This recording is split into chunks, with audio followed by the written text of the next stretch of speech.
नमस्कार। आज हम बात करने वाले हैं प्रतियोगी परीक्षाओं जैसे एसएससी, बैंक, यूपीएससी।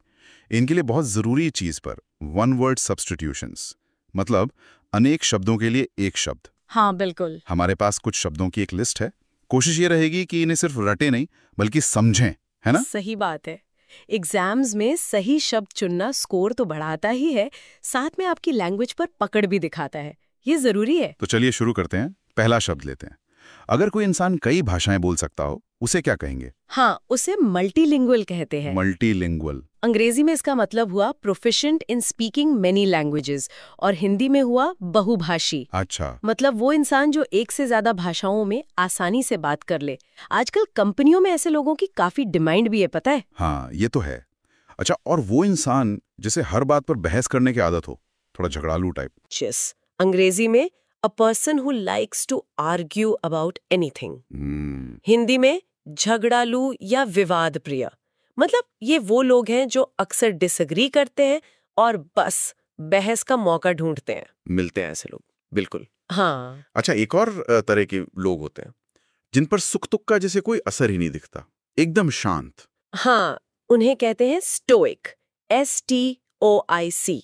अंग्रेजी में हुआ one who doesn't show response to good और बैड। अच्छा। हिंदी में संयमी या अविचलित। स्टोइक इंसान मतलब जो फीलिंग्स को महसूस तो करता है पर उन्हें दिखाता नहीं ज्यादा, खासकर मुश्किल में। संयमी, दिलचस्प है। अच्छा, अब कुछ ऐसे शब्द जो किसी घटना या कहानी से जुड़े हैं, जैसे वो छोटी मजेदार कहानियां होती है ना, किसी किस्से के बारे में। हाँ, उसे एनेक्डोट कहते हैं।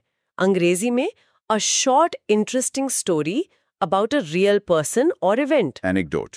हिंदी में कहेंगे किसी वास्तविक घटना या व्यक्ति से संबंधित रोचक कहानी, मतलब एक छोटा सा किस्सा। अक्सर लोग अपनी बात को इंटरेस्टिंग बनाने के लिए सुनाते हैं। सही है, सही है। अच्छा, एक शब्द है कर्फ्यू। ये तो काफी सुनने में आता है आजकल। हाँ बिल्कुल। कर्फ्यू का अंग्रेजी मतलब है an order of law requiring people to remain indoors. Hindi में तो कर्फ्यू ही कहते हैं। ये एक सरकारी आदेश होता है, आमतौर पर सेफ्टी या हेल्थ रीजन से, कि भाई एक तय समय के बाद घर के अंदर रहना है। समझ गया। अच्छा, एक और शब्द है डिप्सोमेनिया। ये क्या चीज है? डिप्सोमेनिया ये थोड़ी गंभीर चीज है। अंग्रेजी में मतलब है morbid compulsion to consume alcohol continuously. ओहो। हिंदी में कह सकते हैं लगातार शराब पीने की तीव्र अस्वास्थ्यकर इच्छा। मतलब ये सिर्फ शौक नहीं, ये एक तरह की लत है जिसे कंट्रोल करना बहुत मुश्किल होता है। अच्छा, ठीक है। अब कुछ सिस्टम्स और ग्रुप से जुड़े शब्द देखते हैं, जैसे सरकार का जो काम करने का तरीका होता है, अधिकारियों वाला। हाँ, उसे ब्यूरोक्रेसी कहते हैं। अंग्रेजी में a government by the officials. Hindi में नौकरशाही। नौकरशाही। हाँ, मतलब अधिकारियों द्वारा चलाई जाने वाली सरकार, जिसमें अक्सर बहुत सारे नियम कानून होते हैं। कभी कभी इसे धीमी रफ्तार या रेड टेपिज्म के लिए भी यूज करते हैं। और वो छोटा सा ग्रुप जो बस आपस में ही रहता है, बाहर वालों को जल्दी आने नहीं देता। हाँ, वो कहलाता है क्लीक। CLIQUE। अंग्रेजी में a small group of people who spend their time together and do not welcome other people into that group. Click. Hindi में गुट। ये दोस्तों का एक छोटा एक्सक्लूसिव सा दायरा होता है। स्कूल कॉलेज में काफी दिखते हैं ऐसे क्लीक्स, है ना? हाँ, बिल्कुल। अच्छा, अब जगहों की बात करते हैं। ऐसी जगह जहां पहुंचना बहुत मुश्किल हो। उसे कहेंगे इनएक्सेसिबल। अंग्रेजी में that can't be reached. Hindi में अगम्य या दुर्गम्य। अगम्य। हाँ, ये किसी ऐसी जगह या इंफॉर्मेशन के लिए इस्तेमाल होता है जहां पहुंचना या जिसे पाना बहुत कठिन हो। जैसे पहाड़ों में कई इलाके इनएक्सेसिबल होते हैं। सही है। और फलों का बाग जहां फल वाले पेड़ लगे हों। उसे ऑर्चर्ड कहते हैं। अंग्रेजी में a place where fruit trees are grown. Hindi में फलों का बाग या सिर्फ बाग। ऑर्चर्ड। हाँ, जहाँ खास तौर पर फलदार पेड़ उगाए जाते हैं, जैसे सेब का ऑर्चर्ड, आम का ऑर्चर्ड। और क्या कोई ऐसी, मतलब बिल्कुल परफेक्ट आदर्श जगह के लिए भी कोई शब्द है जहां सब बढ़िया हो? हाँ बिल्कुल है। उसे यूटोपिया कहते हैं। अंग्रेजी में एन ऑफन इमेजिनरी प्लेस और state of utter perfection and happiness. Hindi में आदर्श लोक। यूटोपिया। ये एक तरह की कल्पना है, एक ऐसी जगह या समाज जहां कोई कमी न हो, सब खुश हों, एकदम परफेक्ट। अच्छा, काल्पनिक। अब कुछ चीजों और डर से जुड़े शब्द, जैसे दूर की चीजें देखने वाला यंत्र। आसमान में वो तो टेलीस्कोप है, अंग्रेजी में an instrument for viewing distant objects in space, Hindi में दूरबीन। हाँ, दूरबीन। इसका इस्तेमाल तो पता ही है, एस्ट्रोनॉमी में होता है, ग्रह तारे वगैरह देखने के लिए। और किताब के शुरू में जो एक इंट्रोडक्शन जैसा होता है, किसी और ने लिखा हो। हाँ, उसे फॉरवर्ड कहते हैं, अंग्रेजी में a short section edge of a book that leads to or explains the main part, Hindi में प्रस्तावना या आमुख। फॉरवर्ड। ये अक्सर लेखक के अलावा कोई और लिखता है, किताब या लेखक के बारे में। ये प्रेफेस यानी भूमिका से अलग होता है, प्रेफेस लेखक खुद लिखता है। अच्छा, ये फर्क है। और बंद जगहों से डर लगना, लिफ्ट वगैरह में। हाँ, उसे क्लॉस्ट्रोफोबिया कहते हैं, अंग्रेजी में fear of closed spaces, Hindi में बंद स्थान से डर। क्लॉस्ट्रोफोबिया। ये एक तरह का फोबिया है जिसमें बंद जगहों में, जैसे लिफ्ट या छोटे कमरों में, बहुत घबराहट होती है। ठीक है, अब बस 2 शब्द और हैं। पहला, जो फूलों का काम करता है, बेचता है, सजाता है। वो फ्लोरिस्ट कहलाता है, अंग्रेजी में a person who sells and arranges cut flowers, Hindi में पुष्प विक्रेता या फूल वाला। फ्लोरिस्ट सीधा है। हाँ, जो फूल बेचते हैं और गुलदस्ते वगैरह बनाते हैं। क्लमजी। क्लमजी, हाँ, अंग्रेजी मतलब है ऑकवर्ड इन मूवमेंट और मैनर, हिंदी में अनाड़ी या बेढंगा। अनाड़ी। ये किसी ऐसे इंसान या हरकत के लिए इस्तेमाल होता है जिसमें कोऑर्डिनेशन की कमी हो, जैसे कोई चलते चलते लड़खड़ा जाए या हाथ से चीजें गिर जाएं, उसे क्लमजी कहते हैं। एस्ट्रोनॉट।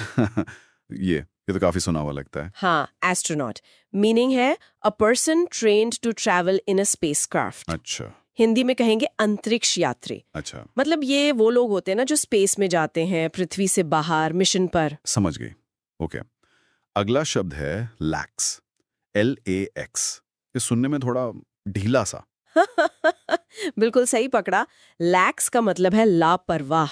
अच्छा। इंग्लिश में failing to give proper care and attention. ओ, लापरवाह। हाँ, जैसे हम कह सकते हैं कि मान लीजिए सुरक्षा को लेकर उनका रवैया बड़ा लैक्स था, मतलब ध्यान नहीं दिया, ढिलाई बरती। ठीक है, ठीक है। अब है एंटागोनिस्ट। ये मैंने फिल्मों में सुना है। हाँ, वही है ये, one who opposes others, Hindi में विरोधी। विरोधी। हाँ, जो कहानी का हीरो होता है ना, उसके खिलाफ जो खड़ा होता है, अच्छा। वो मुख्य पात्र का विरोधी। अच्छा, जिसे विलेन कहते हैं। हाँ, आम भाषा में बिल्कुल खलनायक या विलेन। दिलचस्प। अच्छा, अगला है फैलेसी। FALLCY। ये क्या है? फालेसी ये है अ फॉल्स आइडिया और बिलीफ, मतलब भ्रांति या कोई गलत धारणा। भ्रांति। हाँ, मतलब कोई ऐसी सोच या बात जिसे लोग सच मान लेते हैं, पर उसके पीछे कोई लॉजिक, कोई तर्क नहीं होता। अच्छा, ये तो ध्यान रखने वाली बात है, परीक्षाओं में आ सकता है। बिल्कुल।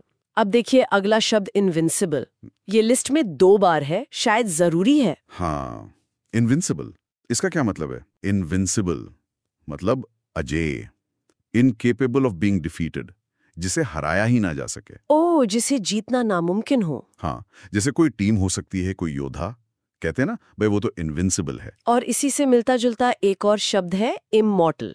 क्या ये एक ही बात हुई, इनविंसिबल और इमॉर्टल? नहीं, इसमें थोड़ा फर्क है। देखिए, इमॉर्टल का मतलब है अमर, नेवर एबल टू डाई। अच्छा, जो कभी मर ना सके। हाँ, जैसे पौराणिक कथाओं में देवता होते हैं, वो इमॉर्टल हैं, जबकि इनविंसिबल का मतलब है जिसे हराया ना जा सके। वो अमर हो ये जरूरी नहीं। ये बारीक अंतर है, समझ गया। अगला शब्द है एजेंडा। ये तो ऑफिस मीटिंग्स में खूब सुना है। हाँ, agenda, the list of subjects to be discussed at a meeting, Hindi में कार्यसूची। कार्यसूची? हाँ, मतलब मीटिंग में किन किन टॉपिक्स पर बात होगी उसकी लिस्ट। इससे मीटिंग व्यवस्थित रहती है। बिल्कुल। अच्छा, अब एक शब्द पक्षियों से जुड़ा है, aviary. Aviary, a place where birds are kept, यानी पक्षीशाला। पक्षीशाला। हाँ, वो बड़ा सा पिंजरा या बाड़ा होता है ना चिड़ियाघर वगैरह में, जहाँ बहुत सारे पक्षी रखे जाते हैं। हाँ, देखा है। अगला शब्द है इनकरेजिबल। ये सुनने में थोड़ा भारी है। और मतलब भी इसका कुछ वैसा ही है, इनकरेजेबल मतलब असुधार्य, कैनॉट बी करेक्टेड। जिसे सुधारा ना जा सके। हाँ बिल्कुल, जैसे कोई इंसान है जिसकी कोई बुरी आदत बहुत पक्की हो गई है, बदल ही नहीं रही, तो कह देते हैं भाई ये तो इनकरेजेबल है। आहा, समझ गई। अच्छा, अब खेलों से जुड़ा एक शब्द, arena. Arena, a large flat area surrounded by seats used for sports or entertainment. Hindi में अखाड़ा या क्रीड़ांगन। जैसे स्टेडियम। हाँ बिल्कुल, स्टेडियम एक तरह का अरीना ही है जहां लोग बैठ के मैच या कोई शो देखते हैं। ठीक है, समय की बात करें तो यहाँ है डिकेड। डिकेड, हाँ, अ पीरियड ऑफ 10 years, मतलब दशक, 10 साल का समय। 10 साल। हाँ, हम अक्सर कहते हैं ना पिछले दशक में ये हुआ या इस दशक की ये उपलब्धि है। सही बात है। अरे वाह, खाने पीने से जुड़ा शब्द भी है glutton. Glutton, one who Yeats a lot, Hindi में पेटू। पेटू। हाँ, जो मतलब जरूरत से बहुत ज्यादा खाता हो, जिसे खाने का बेहद शौक हो और वो रुक ना पाए। अच्छा, और जो कम बोलता हो उसके लिए क्या है? यहाँ रेटिसेंट लिखा है। हाँ, reticent, one who speaks less in a forum, यानी मितभाषी या अल्पभाषी। कम बोलने वाला। हाँ, खासकर जैसे किसी मीटिंग में या लोगों के बीच जो ज्यादा ना बोले, स्वभाव से शर्मीला भी हो सकता है। अब एक थोड़ा डिप्लोमेटिक शब्द, ambassador. Ambassador, an important person who represents his or her country in a foreign country. Hindi में राजदूत। राजदूत। जी, ये वो बड़े अधिकारी होते हैं जो विदेश में अपने देश को रिप्रेजेंट करते हैं, दो देशों के बीच रिश्ते बनाए रखने में मदद करते हैं। ओके। अच्छा, सिक्कों का अध्ययन, इसके लिए भी शब्द है न्यूमिस्मैटिक्स। बिल्कुल, numismatics, the study of coins. Hindi में मुद्रा शास्त्र। मुद्रा शास्त्र, ये तो बड़ा इंटरेस्टिंग लग रहा है। हाँ, है भी। पुराने सिक्के स्टडी करके इतिहास, उस समय की इकोनॉमी, कल्चर, बहुत कुछ पता चलता है। कमाल है। अच्छा, अब सोचने के तरीके से जुड़ा शब्द है pessimist. Pessimist, a person who is inclined to see the worst aspect of things. Hindi में निराशावादी। निराशावादी। हाँ, वो इंसान जो हर चीज में पहले बुराई देखता है या सोचता है कि नतीजा बुरा ही होगा, हमेशा नेगेटिव सोचता है। Screech. Screech, the high shrill piercing cry of tyres, मतलब तेज तीखी चुभने वाली चीख या आवाज। जैसे गाड़ी के टायर की। हाँ बिल्कुल, जब जोर से ब्रेक लगाते हैं ना तो टायर घिसटने की जो तेज आवाज आती है वही है स्क्रीच। समझ गई। तो ये थे कुछ बहुत ही काम के वन वर्ड सब्स्टिट्यूशंस। हर शब्द अपने आप में एक पूरी बात कह देता है। बिल्कुल, और जैसा मैंने कहा, ये सिर्फ परीक्षा के लिए नहीं है। अगर आप इन्हें अपनी बातचीत या लिखने में इस्तेमाल करें तो आपकी भाषा ज्यादा असरदार लगती है। सही कहा, मतलब कम्युनिकेशन क्लियर और पावरफुल हो जाता है। हाँ, सोचने वाली बात है, भाषा में ऐसे शब्द बनते क्यों हैं? शायद कम शब्दों में ज्यादा कहने की हमारी जरूरत ही इन्हें बनाती है। बारे में जो धोखा देने के लिए कोई और होने का नाटक करता है, उसे क्या कहेंगे? हाँ, ऐसे व्यक्ति को इम्पोस्टर कहते हैं, meaning a person who deceives others by pretending to be someone else. Meaning Hindi, ढोंगी, बहरूपिया। यह शब्द अक्सर किसी धोखेबाज या मतलब नकली पहचान वाले व्यक्ति के लिए इस्तेमाल होता है। कोई नकली डॉक्टर बन जाए या कुछ और। अच्छा, और किसी सेवा के बदले मिलने वाली राशि को क्या कहते हैं? जैसे तनख्वाह। उसे रेम्यूनरेशन कहा जाता है। Meaning English, a sum for the services rendered. Meaning Hindi, वेतन या पारिश्रमिक कह सकते हैं। यह किसी काम या सेवा के बदले दिए जाने वाले भुगतान को दर्शाता है। सीधी सी बात है। ठीक है, अब खाने पीने से जुड़ा एक शब्द जो ताज़ा न हो, उसे क्या कहेंगे? जैसे ब्रेड। हाँ, वो स्टेल कहलाता है। Meaning English, not fresh. Meaning Hindi, बासी। यह शब्द आमतौर पर खाने पीने की चीजों के लिए इस्तेमाल होता है जो अब ताज़ी नहीं रही, रोटी, ब्रेड वगैरह। और इसका उल्टा, जो चीज़ खाने योग्य हो उसे एडिबल कहते हैं। Meaning English, a thing fit to eat. Meaning Hindi, खाद्य, खाने योग्य। ये बताता है कि कोई चीज़ सुरक्षित रूप से खाई जा सकती है, जैसे एडिबल ऑयल। बिल्कुल। अच्छा, कभी-कभी लोग बातें करते हुए छोटी मजेदार सच्ची कहानियां सुनाते हैं, उन्हें क्या कहते हैं? इन्हें एनेक्डोट्स कहते हैं। Meaning English, amusing and true stories. Meaning Hindi, प्रसंग, किस्से। ये अक्सर किसी बात को समझाने या कह लीजिए माहौल को मनोरंजक बनाने के लिए सुनाई जाती हैं। छोटे छोटे किस्से। हाँ, किस्से। अच्छा, एक और शब्द है, वो हास्य जिसमें किसी की कमजोरियों का वर्णन हो, थोड़ा कटाक्ष जैसा। उसे सटायर कहते हैं। Meaning English, humour that describes the weaknesses of the other person. Meaning Hindi व्यंग्य। इसमें मजाक या आलोचना के जरिए सामाजिक या व्यक्तिगत कमियों पर मतलब निशाना साधा जाता है। व्यंग्य, हाँ। अब एक थोड़ा अजीब सा शब्द, जो अपनी ही प्रजाति का मांस खाता हो, उसे क्या कहेंगे? ओह, उसे कैनिबल कहा जाता है। या meaning in English one who eats the flesh of his own species. Meaning in Hindi नरभक्षी, आदमखोर। यह शब्द मानव या जीव जंतुओं दोनों के संदर्भ में इस्तेमाल हो सकता है। अच्छा, अब यात्रा से जुड़ा एक शब्द, किसी लंबी यात्रा के दौरान थोड़े समय के लिए कहीं रुकना, फ्लाइट्स में होता है अक्सर। हाँ, इसे स्टॉपओवर कहते हैं। Meaning in English a short stay that you make while on a longer journey. Meaning in Hindi ठहराव। यह आमतौर पर हवाई यात्रा के संदर्भ में उपयोग होता है जब आप जानबूझकर कुछ समय के लिए बीच में कहीं रुकते हैं। ठीक है, और जब कुछ सामान्य या अपेक्षित से बहुत ज्यादा हो जाए? उसे एक्सीडिंग कहते हैं। Meaning in English much more than usual और एक्सपेक्टेड। मीनिंग इन हिंदी अधिक, अत्यधिक। यह किसी मात्रा या सीमा के पार जाने को दर्शाता है, जैसे स्पीड लिमिट एक्सीड करना। हाँ, समझ गया। अब एक गंभीर स्थिति, वो व्यक्ति जिसे मांगों की पूर्ति के लिए बंदी बनाकर रखा गया हो, उसे हॉस्टेज कहते हैं। Meaning in English a person who is kept captive for fulfilment of demands of money और कंडीशंस। मीनिंग इन हिंदी बंधक। ये शब्द दुर्भाग्य से अपहरण जैसी स्थितियों से जुड़ा है। अच्छा, लोगों के मनोरंजन के लिए जादू करने वाला व्यक्ति, ये तो आसान है शायद। हाँ, वो मैजिशियन कहलाता है। Meaning in English a person who performs magic to entertain people. Meaning in Hindi जादूगर। सही। अब एक ऐसा शब्द जो आजकल काफी सुनने में आता है, खासकर नौकरियों के संदर्भ में, भर्ती प्रक्रिया में अपने रिश्तेदारों को अनुचित लाभ देना। हाँ, इसे नेपोटिज्म कहते हैं। Meaning in English undue favour to one's own relative during the hiring process. Meaning in Hindi भाई भतीजावाद। यह अक्सर सत्ता या पद के दुरुपयोग से जुड़ा होता है। योग्यता की जगह रिश्तेदारी को तरजीह देना। बिल्कुल। और मानव जनसंख्या का सांख्यिकीय अध्ययन, इसका क्या शब्द है? ये डेमोग्राफी कहलाता है। Meaning the statistical study of human populations. Meaning जनसांख्यिकी। इसमें जन्म दर, मृत्यु दर, आबादी का घनत्व, इन सब का अध्ययन होता है। अच्छा, अब एक और व्यक्ति के बारे में, वो व्यक्ति जो चीजों के बुरे पहलू को ही देखता है हमेशा। उसे पेसिमिस्ट कहते हैं। Meaning one who tends to look at the dark side of things. Meaning निराशावादी। वो हमेशा नेगेटिव ही सोचेगा। निराशावादी। और अगर किसी में रुचि, उत्साह या चिंता की बिल्कुल कमी हो तो, मतलब कोई फर्क ही ना पड़े? इसे अपैथी कहते हैं। Meaning lack of interest, enthusiasm और कंसर्न। मीनिंग उदासीनता, बिल्कुल निरपेक्ष भाव। उदासीनता, ठीक है। वो व्यक्ति जिसके पास सर्वोच्च शक्ति या अधिकार हो, राजा या शासक जैसा। उसे सॉवरेन कहते हैं। Meaning a person who has supreme power और अथॉरिटी। मीनिंग हिंदी शासक संप्रभु।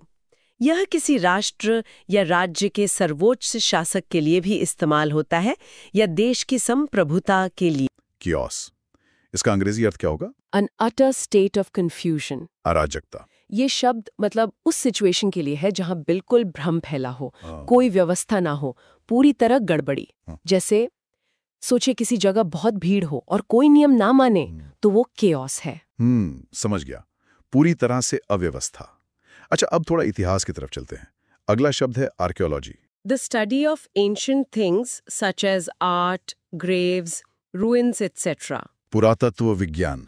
हाँ, तो आर्कियोलॉजी वो विज्ञान है जिसमें हम पुरानी चीजों को स्टडी करते हैं, जैसे पुरानी कलाकृतियां, कब्रें या जो इमारतों की खंडर मिलते ना, हाँ, उन सब का अध्ययन करके हम अपने अतीत को, मतलब पुरानी सभ्यताओं को समझते हैं। यानी एक तरह से जमीन खोदकर इतिहास निकालना।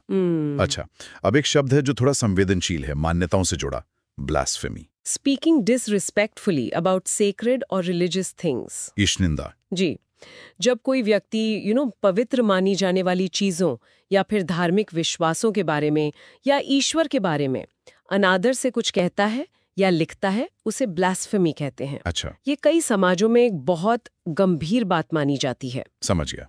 अब कुछ ऐसी चीजों पर आते हैं जो हम रोज इस्तेमाल करते हैं, जैसे portable, a thing that can be easily carried bye hands. जिसे एक स्थान से दूसरे स्थान पर आसानी से लाया जा सके, मतलब सुवाहिया। हाँ, ये तो आसान है। कोई भी चीज जैसे आप आराम से हाथ में उठाकर कहीं भी ले जा सकें, वो पोर्टेबल है। जैसे आजकल के गैजेट्स। बिल्कुल, मोबाइल फोन, लैपटॉप, आजकल तो छोटे स्पीकर भी आते हैं। ये सब पोर्टेबल हैं। सही है, ये तो रोजमर्रा का शब्द है। हाँ, अच्छा, अब दो शब्द हैं जो ईश्वर और अस्तित्व से जुड़े हैं और अक्सर लोग इनमें कंफ्यूज होते हैं, एथियस्ट और अग्नोस्टिक। पहले एथियस्ट के बारे में बताइए। अ person who does not believe in God. नास्तिक। हाँ, एथियस्ट यानी नास्तिक वो व्यक्ति होता है जिसे पक्का यकीन होता है कि ईश्वर है ही नहीं। वो ईश्वर की अवधारणा को मानते ही नहीं, पूरी तरह नकारते हैं। ठीक है। और अग्नोस्टिक इनसे कैसे अलग है? A person who is unsure about God's existence. अज्ञेयवादी। देखिए, एग्नोस्टिक यानी अज्ञेयवादी वो होता है जो कहता है कि भाई हम पक्के तौर पर जान ही नहीं सकते कि ईश्वर है या नहीं। वो ना तो हाँ कहते हैं न ना, वो मानते हैं कि ये जानना इंसान के बस की बात नहीं है। अच्छा, तो ये मुख्य अंतर, एक मानता है कि ईश्वर नहीं है, दूसरा कहता है कि पता नहीं, नहीं जाना जा सकता। जी बिल्कुल, ये समझना जरूरी था। अब एक ऐसे शब्द पर आते हैं जो मुझे लगता है परीक्षाओं में जवाब लिखते समय भी काम आ सकता है, pragmatic. Dealing with things in a practical and sensible way. व्यावहारिक। प्रैग्मैटिक व्यक्ति या तरीका वो होता है जो सिर्फ सिद्धांतों या भावनाओं पर नहीं बल्कि असलियत और व्यावहारिकता पर ध्यान देता है। मतलब प्रैक्टिकल होना। हाँ बिल्कुल, ऐसे लोग समस्या सुलझाते समय ये देखते हैं कि असल जिंदगी में क्या मुमकिन है, क्या चीज काम करेगी, बजाय इसके कि क्या होना चाहिए था। यानी किताबी बातों से ज्यादा जमीनी हकीकत पर फोकस। जी ठीक है। अब एक ऐसा शब्द जो हमारी इंद्रियों से जुड़ा है, tangible. Things that can be seen and touched. स्पृश्य या मूर्त। टैंजिबल वो चीजें हैं जिनका भौतिक अस्तित्व है, जिन्हें हम देख सकते हैं, छू सकते हैं। अच्छा। जैसे ये मेज टैंजिबल है, किताब टैंजिबल है, लेकिन जैसे कोई विचार है या कोई भावना, वो इनटैंजिबल है, उसे छू नहीं सकते। समझ गया, मूर्त चीजें। ठीक है। अब एक बिल्कुल अलग तरह का शब्द जो थोड़ा नकारात्मक है, rampage. To go through an area making a lot of noise and causing damage. हिंसात्मक व्यवहार करना या उपद्रव मचाना। हाँ, ये शब्द उस हिंसक और बेकाबू बर्ताव के लिए इस्तेमाल होता है जब कोई गुस्से में या जोश में किसी जगह तोड़-फोड़ करता है, बहुत शोर मचाता है, नुकसान पहुंचाता है। जैसे दंगों वगैरह में होता है। हाँ बिल्कुल, जैसे कहते हैं कि भीड़ रैम्पेज पर उतर आई। ये तो काफी नकारात्मक है। अच्छा, इसके उलट किसी की पहली सार्वजनिक प्रस्तुति के लिए क्या शब्द है? डेब्यू। अ परफॉर्मर्स फर्स्ट पब्लिक अपीयरेंस। प्रथम प्रदर्शन। जी, जब कोई कलाकार या खिलाड़ी या कोई भी पहली बार जनता के सामने आता है या परफॉर्म करता है तो उसे उसका डेब्यू कहते हैं। जैसे किसी एक्टर की पहली फिल्म उसका डेब्यू होती है। बिल्कुल सही, ये अक्सर करियर की एक अहम शुरुआत मानी जाती है। चलिए अब एक सकारात्मक सोच वाला शब्द लेते हैं, optimist. One who looks at the bright side of things, situations. आशावादी। ऑप्टिमिस्ट वो इंसान होता है जो हमेशा चीजों का अच्छा पहलू देखता है। मुश्किल हालात में भी उसे उम्मीद रहती है कि सब ठीक हो जाएगा। वो भविष्य को लेकर पॉजिटिव रहता है। पॉजिटिव नजरिया। हाँ बिल्कुल, आशावादी। उड़ने और हवाई जहाजों से जुड़ा, aviation. Study of flying airplanes. विमानन। एविएशन मतलब हवाई जहाजों से जुड़ा पूरा क्षेत्र। इसमें उनका डिजाइन, उनको बनाना, उड़ाना, air traffic control, airline management, ये सब कुछ आ जाता है। ये सिर्फ जहाज उड़ाना नहीं, उससे कहीं ज्यादा बड़ा फील्ड है। काफी व्यापक है ये तो। जी, दिन का वो समय जब सूरज ढल गया हो पर पूरी तरह अंधेरा ना हुआ हो। The evening time when the sun has just set and it is almost dark. हाँ, इसे कहते हैं डस्क। डस्क। हिंदी में कहेंगे संध्या या गोधूली बेला। ये वो समय है, मतलब दिन और रात के ठीक बीच का। अच्छा, समझ गई। अगला है वो जगह जहां हवाई जहाजों को पार्क करते हैं, और प्लेस टू पार्क एरोप्लेन्स। उसे कहते हैं हैंगर। हैंगर। जी, हैंगर। हिंदी में विमानशाला। ये एक आप समझ लीजिए बड़ी सी बिल्डिंग या शेड जैसा होता है जहां हवाई जहाजों को रखते हैं, उनकी देखभाल, मरम्मत वगैरह होती है। ठीक है, हैंगर। अब कुछ ऐसा जो अब मौजूद ही नहीं है, that which is no longer in existence. उसके लिए शब्द है एक्सटिंक्ट। एक्सटिंक्ट। हिंदी में लुप्त, मतलब जो चीज या प्रजाति अब दुनिया में है ही नहीं, जैसे डायनासोर। हाँ हाँ, डायनासोर एक्सटिंक्ट हो गए। बिल्कुल। अच्छा, अब एक शब्द जो बिल्लियों से जुड़ा है, एनीथिंग पर्टेनिंग टू कैट्स। हाँ, वो है फेलाइन। फेलाइन। फेलाइन हिंदी में बिल्ली से संबंधित।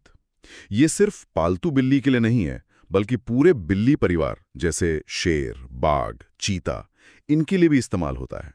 अच्छा। हाँ, उनके चलने के अंदाज या किसी खूबी के लिए कह सकते हैं फेलाइन ग्रेस होती है उनमें। हाँ, सही है, दिलचस्प। अब एक डर की बात करते हैं, सांपों का डर, फियर ऑफ स्नेक्स।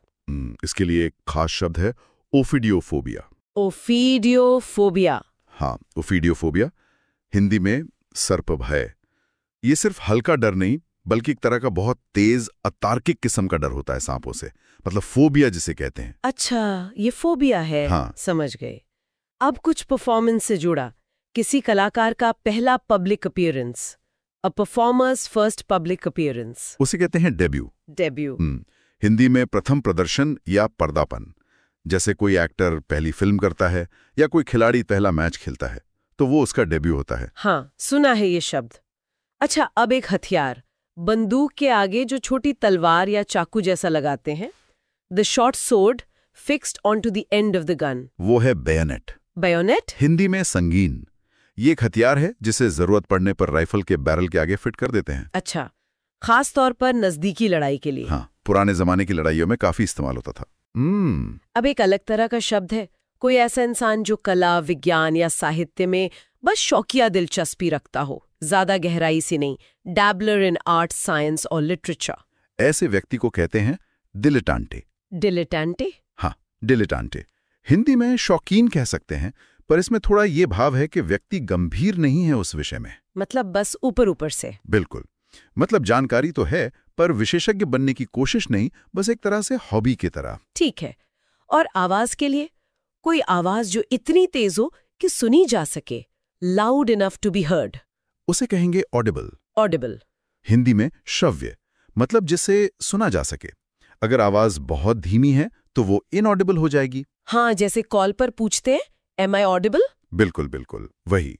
और आज का आखिरी शब्द, किसी खास काम के लिए लोगों से जमा किया गया पैसा, money collected from people for a cause. उसे कहते हैं फंड। फंड। हिंदी में निधि या कोष। जैसे किसी चैरिटी के लिए या किसी प्रोजेक्ट के लिए पैसे इकट्ठे करते हैं, तो वो फंड कहलाता है। सही। तो ये थे कुछ बहुत काम के वन वर्ड सब्स्टिट्यूशंस। हमने देखा कि कैसे ये एक शब्द में पूरी बात कह देते हैं। हाँ, इससे भाषा छोटी भी होती है और असरदार भी। परीक्षाओं के लिए तो बहुत जरूरी है ही। निश्चित रूप से। और ये दिखाता है कि भाषा कितनी सक्षम है। एक अकेला शब्द कभी-कभी पूरी कहानी या स्थिति को बयां कर देता है। हाँ, ये तो है। सोचिए, एक शब्द में कितनी ताकत हो सकती है ना। ये भाषा की खूबी है कि वो सरलता से जटिल विचारों को भी पेश कर सकती है। नमस्कार। आज हम बात करने वाले हैं प्रतियोगी परीक्षाओं जैसे एसएससी, बैंक, यूपीएससी। इनके लिए बहुत ज़रूरी